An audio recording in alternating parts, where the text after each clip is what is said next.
Leur magasin en vente. C'est symbolique en signe de protestation contre la politique d'aménagement du centre-ville décidée par le maire.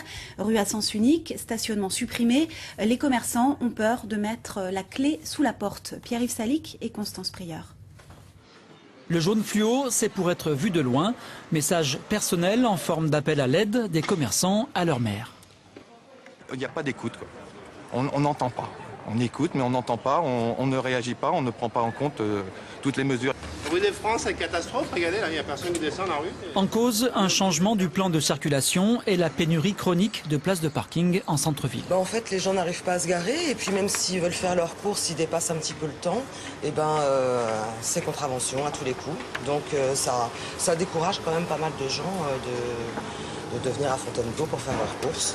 Aujourd'hui, ils ne viennent plus. Mais voilà, c'est fini les voitures en centre-ville. C'est fini. Les voitures en centre-ville, il faut bien s'y mettre. Non, c'est pas vrai. Aux États-Unis, la question fait débat. Ici, environ 80% de la clientèle habite en dehors de Fontainebleau. Une clientèle qui se fait rare. Évidemment, il y a la crise, mais on sent une baisse de chiffre d'affaires, 15-20% suivant certains magasins, suivant certaines périodes. La pénurie de places, elle dure depuis 20 ans, répond-on en mairie. On a 300 places de parking en cours de création.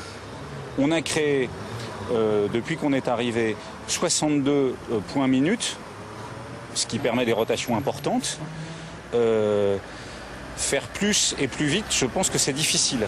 Fin juin, 3 architectes rendront leur copie, 3 projets de ville soumis à concertation pour redessiner le Fontainebleau de 2015. D'ici là, les commerçants voudraient faire un peu plus d'exercice comptable, si possible.